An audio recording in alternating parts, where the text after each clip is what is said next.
Namaskar. Now I'm going to discuss about PCR, polymerase chain reaction. What is the basic need of the PCR?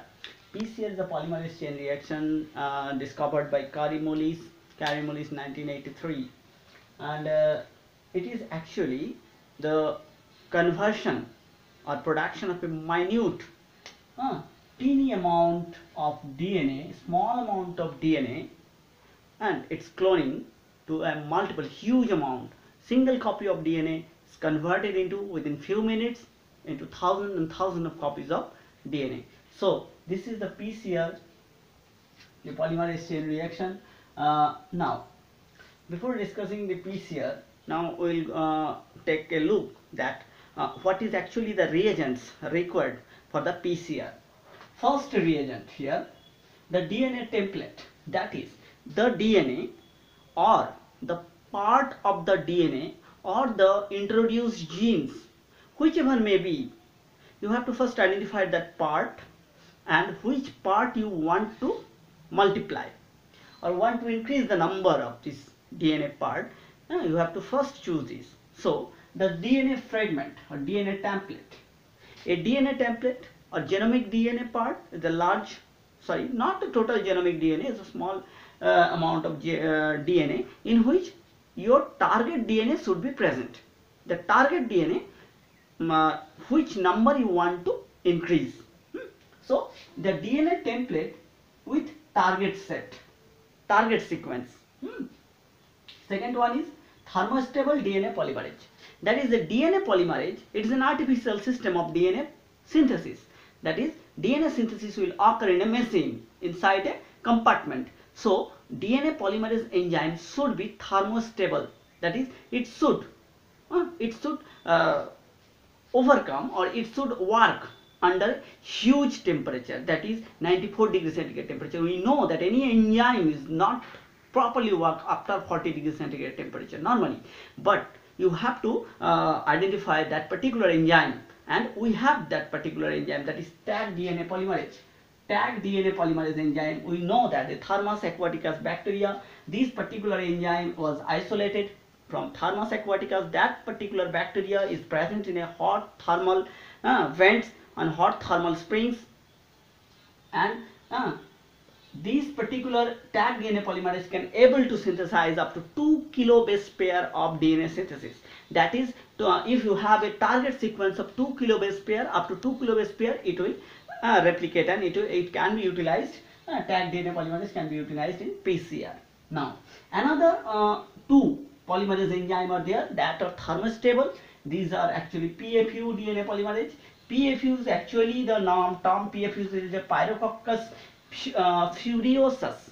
Pyrococcus furiosus is a coccus bacteria, and this is also thermostable DNA polymerase. And another is VENT-R polymerase DNA polymerase, which can be utilized in PCR, is also a thermostable polymerase enzyme. It's called, it was isolated from Thermococcus litoralis. So very important, these three enzymes. So we need a DNA template, we need thermostable DNA polymerases, and we need the primers, oligonucleotide primers of 20 nucleotide base pair, 15 to 17 normally, and that should be complementary. That is the two primer that will require to synthesize DNA sequence. That two particular primers, oligonucleotide primer up to 20 base pair sequence should be complementary, as well as they should complement each other, as well as that particular primers, that particular primer will attach to the target sequence. That is, that particular primer should be synthesized in such a way that will flank your target sequence. This is my target sequence, and these primers will flank this target sequence. So this is very important. This should be present here. This is very important. That is 3' primers. So a pair of primers should be there, and that should be complementary to the your target sequences 3' end.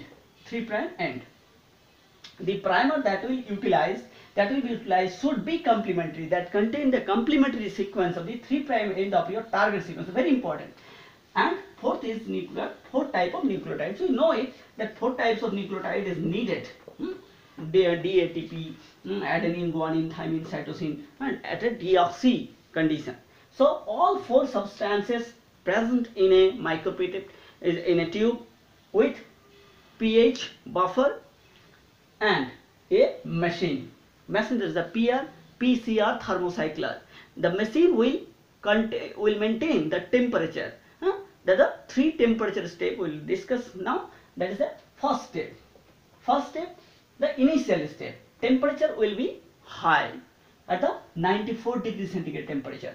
Why this kind of temperature is required? To denature the double strand.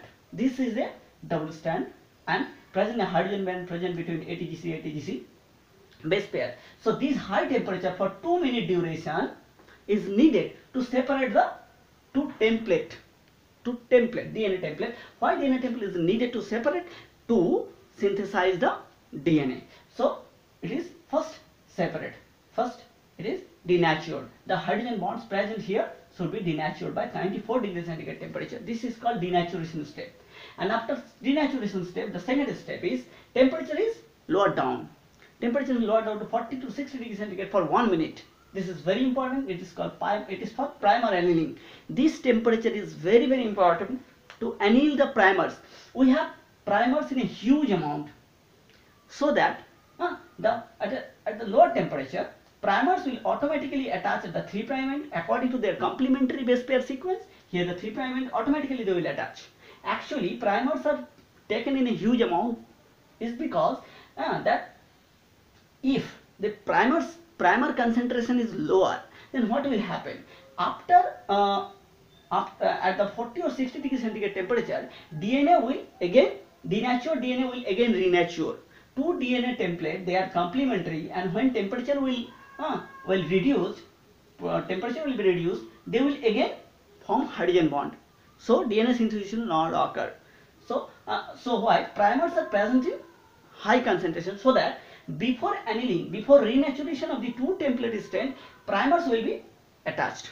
So this is the second step. It is called annealing. So denaturation, annealing of what? Primer annealing at the 2-3' site of a target sequence. So and third stage is elongation. It is 72 degrees centigrade for 2 minutes.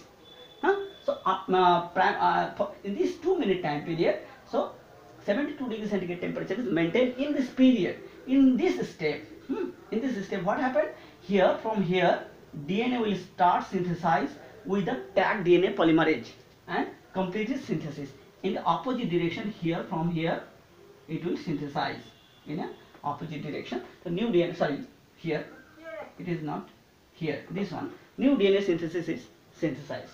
Now, after a complete cycle, from single molecule of DNA, 2 molecules of DNA is prepared. 2 molecules of DNA will be formed. Now, this is the one cycle. In this way, if you require huge amount of DNA, you have to run this cycle 30 times. How many times? 30 times. If you run 30 times the cycle, this will produce 2 to the power 29 copies of the DNA. So this is very important. That and what is the concentration of the tag DNA polymerase? 1.25 unit of tag DNA polymerase will be utilized for 25 microliter of our reaction mixture. However, now most important thing is that the denaturation step, first step, it is required 2 minutes, but 2 minutes not always. In a first cycle it is 2 minutes, in a latter cycle it will be 1 minute. So a complete cycle required 4 to 5 minutes. However, melting temperature, the term melting temperature is very important, because melting temperature is a temperature at which 50% of the attached primers will be separated. That is, the 50% of the primers that is attached at the 3' end will be separated. The temperature is called melting temperature.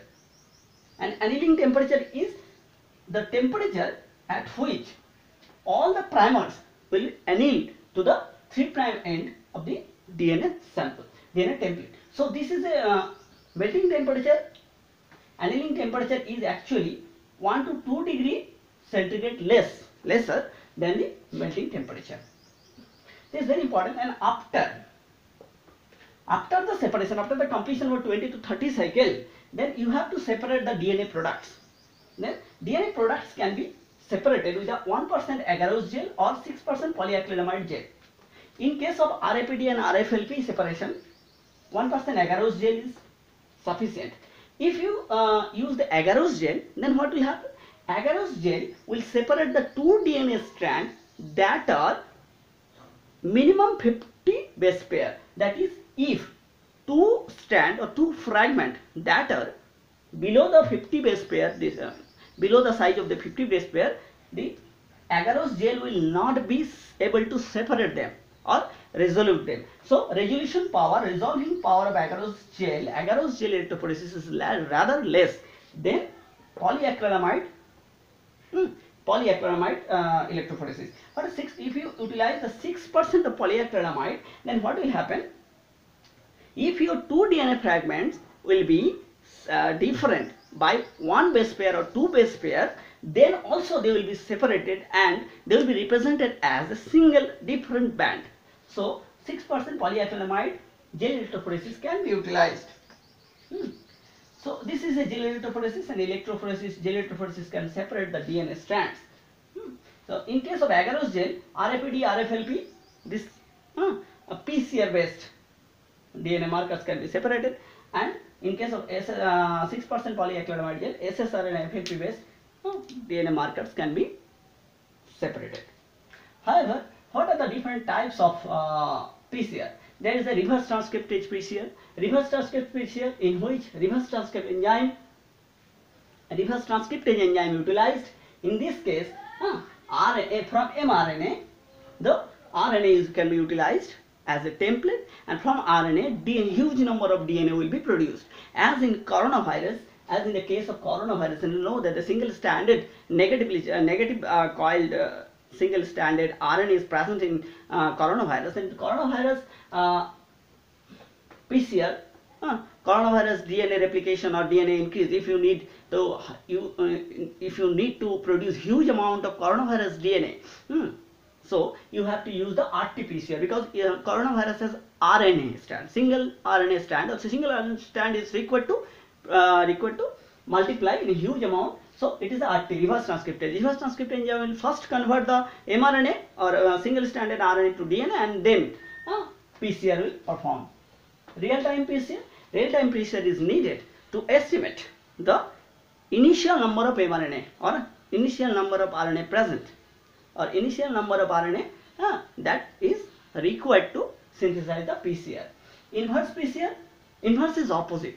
Here what happened? We amplify the middle region of the area which is flanked by the two primers. The region is two primers flanked at the two sides of the primer, two sides of the required sequence. But in case of inverse PCR, what happened? Inverse PCRs, we will increase the number. We is able to increase the number of these flanking sites, not at the middle side. So this is a inverse PCR, anchored PCR. When this two side sequence is unknown, both side sequence is unknown, but only one side sequence is known, then this kind of PCR is called anchored PCR. And overlap extension PCR is for detection of site specific mutagenesis. So these are the different types of PCR. It's a melting temperature, and this is very important. And so this is the overall PCR. Thank you.